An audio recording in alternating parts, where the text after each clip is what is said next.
आवाज कोणाचा आवाज जनतेचा काही दिशातून घुमला राष्ट्रवादी पुन्हा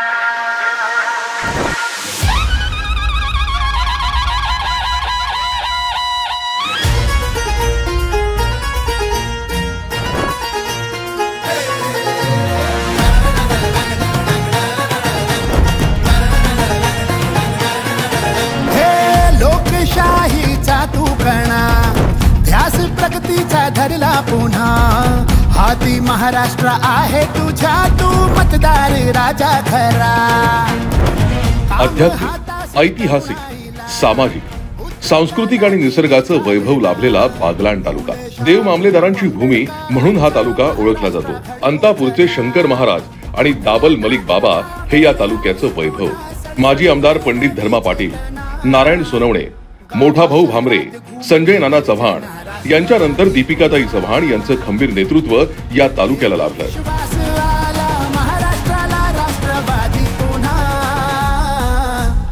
मात्र गेल्या 5 वर्षांपासून हा तालुका अधोगतीकडे गेलाय. सध्याचे आमदार हे दुर्लक्ष करू नये किंवा वरचं सरकार पण दुर्लक्ष करू नये. शेतकऱ्यांची फार अत्यंत दयनीय अवस्था झालेली आहे. ह्याच वर्षी इतका पाऊस झालेला आहे की मक्याचं पीक होत्याचं नव्हतं झालं आणि पूर्वीचेही जे पिकं आहेत ते फार वाया गेलेले आहेत. पूर्ण वर्षभर पाऊस चालू होता पण त्यांना काही कळवळा आला नाही आणि कोणी फिरकलं पण नाही शेतकऱ्यांकडे. विकासाला आधुनिक चेहरा देणारं नेतृत्व दीपिकाताईंनी शहर आणि तालुक्याला विकासाकडे नेलं. शहरवासियांच्या जिव्हाळ्याच्या प्रश्नांना हात घातला. शहराअंतर्गत रस्त्यांचं काँक्रिटीकरण, पाणी, वीज, स्वच्छता याबरोबरच सामान्य नागरिकांच्या नागरी समस्या सोडवल्या. ग्रामीण भागात सुद्धा आमदार दीपिकाताई चव्हाण यांच्या दूरदृष्टीतून विकासाची गंगा अवतरली. शेतकरी, कष्टकरी आणि विद्यार्थ्यांचं हित लक्षात घेऊन त्यांना भौतिक सुविधा निर्माण करून दिल्या. आमदार फक्त नावाला असतात. या आमदारांनी त्यांचा परत मागचा एक काळ बघितला आहे. तालुक्यासाठी कोणतंही भरीव काम केलं नाही. त्याप्रमाणे आम्हाला मागचा अनुभव दीपिकाताई चव्हाण यांचा असा आलेला आहे की शेतीमालावर शेतकऱ्यांवर ज्या वेळेस आघात होतो त्यावेळेस ताई ह्या विधानसभेमध्ये आवाज उठवतात, आंदोलनं करतात, निवेदनं देतात. त्यांची प्रक्रिया ही अखंड चालू असते. म्हणून कुठेतरी शेतकऱ्याला थोडाफार न्याय त्यांच्या माध्यमातून आजपर्यंत मिळालेला आहे. आदिवासी समाजातील विद्यार्थ्यांना उच्च दर्जाचं शिक्षण घेता यावं म्हणून अजमेर सौंदाणे इथे एकलव्य निवासी इंग्रजी माध्यमाची शाळा सुरू करण्यात दीपिकाताई चव्हाण यांचं मोठं योगदान आहे. शैक्षणिक दर्जा उंचावण्यासाठी मी एकलव्य रेसिडेन्सी स्कूल ही माझ्या काळात त्यावेळेस आम्ही ती बांधली. तिथे म्हणजे बरेचसे आदिवासी बांधवांची मुलं तिथे आता म्हणजे उत्तम प्रकारे शिक्षण घेत आहेत. आदिवासी जे मुलं असतात ते एकलव्यला टाकल्यामुळे ते मुलं खूप छान प्रकारे शिकत आहेत. कांदा पिकावरच इथल्या शेतकऱ्यांचं अर्थकारण अवलंबून आहे. मोठ्या कष्टानं राबून घाम गाळून कांदा पीक घेतलं जातं. सटाण्याच्या आमदार दीपिका चव्हाण विधानसभेमध्ये कांद्याच्या प्रश्नावर लक्ष वेधण्यासाठी त्यांनी ही कांद्याची माळ घातली. कांदा पिकाला हमी भाव मिळावा म्हणून प्रसंगी विधानसभेत आवाज उठवला. अध्यक्ष महोदय, कांद्याला चांगला भाव मिळेल त्यामुळे शेतीसाठी घेतलेले कर्ज फेडता येईल. गावा शहरात घुमली गर्जना राष्ट्रवादी पुन्हा. यामुळे राज्यातल्या कांदा उत्पादकांसह तालुक्यातील शेतकऱ्यांनाही तब्बल 60 कोटी रुपयांचं अनुदान मिळालं. पण शेतमालाला सध्या हमी भाव नसल्यानं दुर्दैवानं इथला शेतकरी हवालदिल झालाय. काय सांगायचं तुम्हाला, शेतकऱ्यांना काहीच ठेवलं नाही यांनी. शेतीमालाला भाव नाही. यांनी जीएसटी आमच्या डीएपीची खाद्याची गोण असते 1800ला विकता 400ची गोण आहे. लोक आमची शेतकऱ्यांची पूर्ण वाट लावले. बीजेपी शासन आम्हाला नकोच आहे. आम्हाला परिवर्तन करायचंय. आम्ही लोकसभेला जसं परिवर्तन केलं तसं विधानसभेला 100% परिवर्तन करू. आमचे सर्व शेतकऱ्यांच्या भावना याच आहेत. सिंचनाच्या माध्यमातून शेतकऱ्यांच्या जमिनी ओलिताखाली याव्यात म्हणून 4 क्रमांक 8चं काम रखडलंय. सुमारे 29 किलोमीटर लांबीच्या या कालव्यामुळे तब्बल 21 गावांचं क्षेत्र सिंचनाखाली येणार आहे. मात्र या प्रकल्पाकडे लोकप्रतिनिधींचं दुर्लक्ष होत असल्यानं शेतकऱ्यांमध्ये असंतोष पसरलाय. 8 नंबर चारीने इतकी कंडिशन वाईटची. 3 पिढ्या पहिल्या गेल्यात. आता आमनी पिढी आम्ही रात जाणे नाही, पाठ जाणे नाही, बाई जाणे नाही, पोर जाणे नाही, साप जाणे नाही. इचू काटा कुठलेही परवान न करता आम्ही रातनाही पाठवर दिवसाही पाठवर तव आमना गावले कुठतरी 2 मोटरीचं पाणी पोहोचणं. तालुक्यातील आदिवासी बांधवांनी आपल्या न्याय हक्कांसाठी केलेल्या आंदोलनानंतर त्यांचे प्रश्न समजावून न घेता उलट पक्षी त्यांच्यावर लाठीचार्ज करवल्यानं आदिवासी समाजाला जगावं कसं असा प्रश्न निर्माण झालाय. पोलिसांनी आम्हाला डायरेक्ट 8 मध्ये आमचे मोबाईल घेतले. पहिल्यांदा आम्हाला जेलमध्ये टाकलं. त्यांनी काहीच विचारलं नाही का तुम्हाला हे मुलं ओळखीचे का ते मुलं ओळखीचे, त्यांनी काहीच विचारलं नाही. आम्हाला डायरेक्ट जेलमध्ये टाकलं, आमच्यावर गुन्हे दाखल केले. व असा प्रतिनिधी आम्हाला नकोच जो समाजाचा असून काहीच कामाचा नाहीये. सटाणा शहराजवळील मोरेनगर कॉलेज समोर बांधलेला पूल गेल्या 5 वर्षात दोनदा वाहून गेल्यानं विद्यार्थी आणि पालकांमध्ये संतापाची लाट उसळली आहे. हे बघा, शासनाचा कोट्यवधी रुपये खर्च करून तयार झालेला विद्यमान आमदारांच्या माध्यमातून हा पूल आणि हा बागलाण तालुक्याचा विकास, तर मागील 5 वर्षात 2 वेळा हा पूल वाहून गेला. इतक्या निकृष्ट दर्जाचं काम, शासनाचा पैसा बेशुमारपणे उधळपट्टी करून कॉन्ट्रॅक्टदाराच्या खिशात घालण्याचं काम हे बागलाण तालुक्यातील विद्यमान आमदारांनी केलेलं आहे.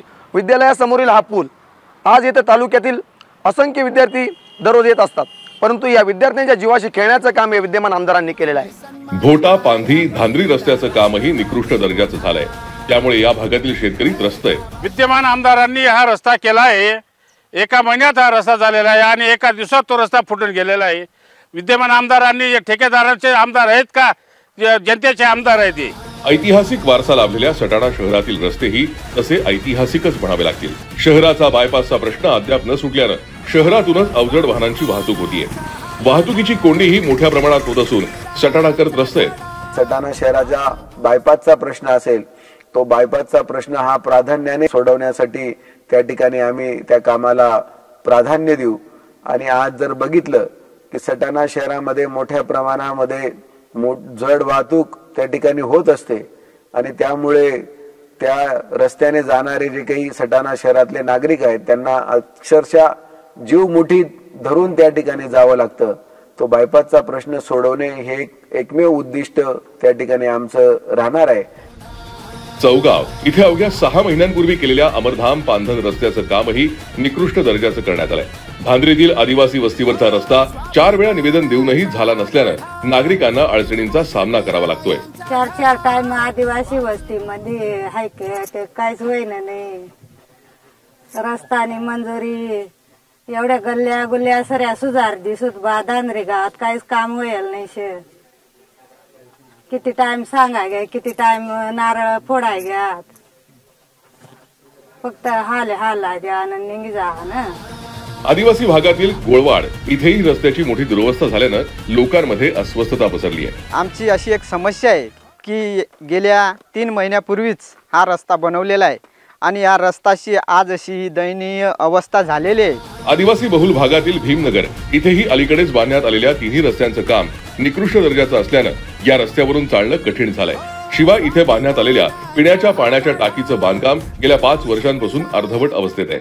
आमच्या 5 वर्षामध्ये आदिवासी भागात काहीच झाला नाही. जे काही या गावामध्ये कोणी येत नाही, काय नाही. रस्त्याचा पाणी भरायला आणि त्यानं लय आमच्या बाया माणसांना हे होतो, लांब जायला लागतो. टाकीशी परिस्थिती आहे अशी आहे, ते पण 4-5 वर्ष पूर्वीपासून बांधलेलं आहे, ते पण अर्धवट काम पडलेलं आहे. सुरुवातला येतात आम्ही असं करू तसं करू, कोणी काय केलं नाही 5 वर्षामध्ये.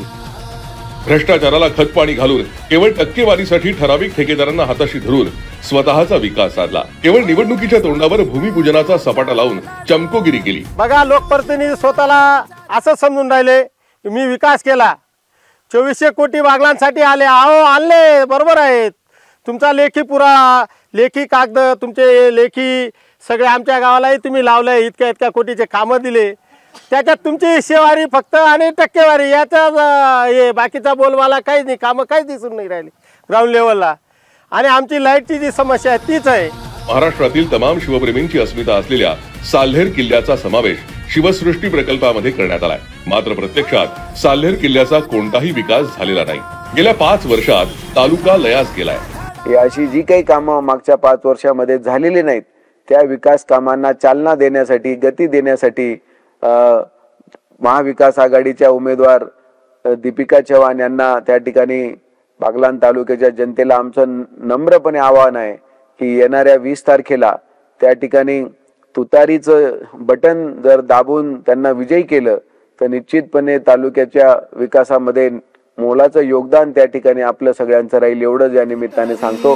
घुमू दे तुतारी तुतारी, घुमू दे तुतारी तुतारी. महाराष्ट्राचा हुंकार, थरथरे दिल्लीचा दरबार. माजी आमदार दीपिकाताई चव्हाण यांच्या दूरदृष्टीतून सध्या अनेक चांगली कामं प्रस्तावित आहेत. शहर आणि तालुक्याला विकासाकडे नेण्यासाठी त्यांनी काही संकल्प केले, त्यावर आपण नजर टाकूया.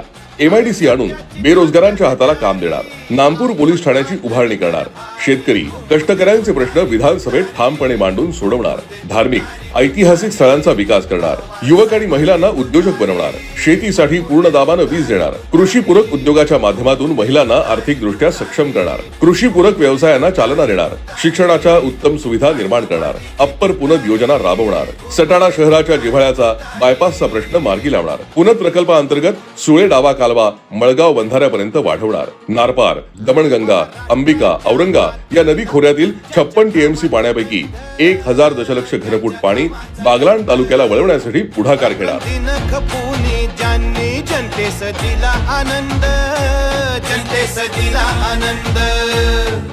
नमस्कार बागलाणकर, येणाऱ्या 20 तारखेला आपण सर्वांनी तुतारी वाजवणारा माणूस या निशाणीवर बटन दाबून मला आपण सगळ्यांनी निवडून द्यावं ही नम्र विनंती. राष्ट्रवादीची तुतारी.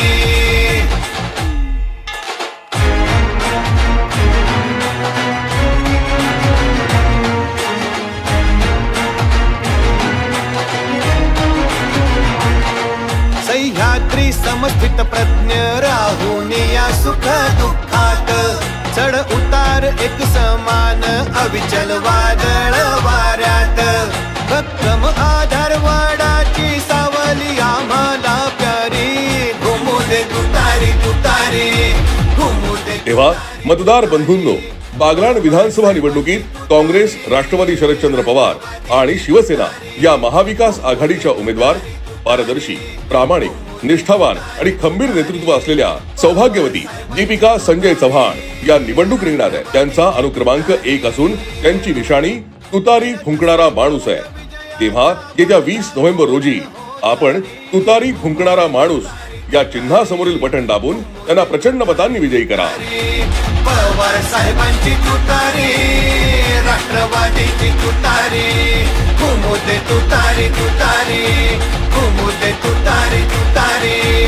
पवार साहेबांची तुतारी, राष्ट्रवादीची तुतारी.